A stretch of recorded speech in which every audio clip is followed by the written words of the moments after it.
What do you put in your wheelie bins? If your local council supplies one for general waste, another for recycling, and a third for garden waste, this may seem like a silly question, as it's pretty self-explanatory.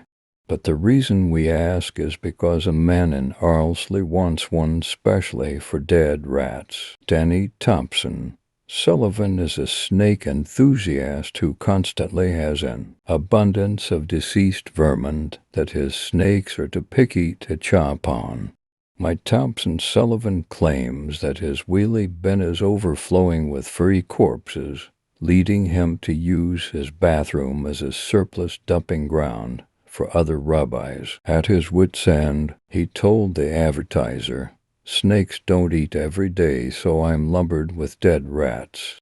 The bags upstairs have got little Pinky's mice in them, and it absolutely stinks. Dead rodents do throw off a powerful hum when they're left to fester in bin bags. We'll give him that. Mr. Thompson Sullivan has for pet snakes, including a boa constrictor called Fritz.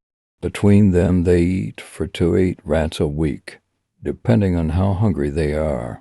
As a result, superfluous rat bodies are building up at an alarming rate, and the serpent owner doesn't know what to do with them. Stat that he isn't the type of person who would secretly dump them, often with a week or more before the full bin is emptied. Mr. Thompson Sullivan just wants a new bin to accommodate his specific requirements, which he said he'll pay for if necessary. Apparently, Mr. Thompson Sullivan also keeps a centipede, a millipede, 13 tarantulas, a scorpion, and a bullfrog, all of which create a lot of waste that anyone in their right mind would want collecting on a more regular basis. Did we mention that he lives in a block of flats?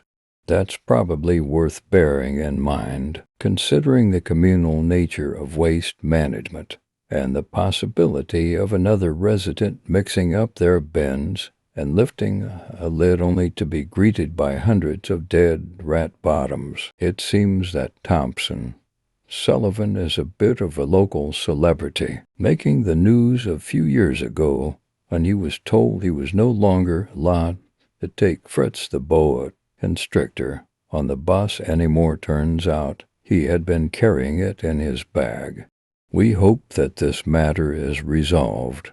After all, it would be ruse if no one gave a rat's arse.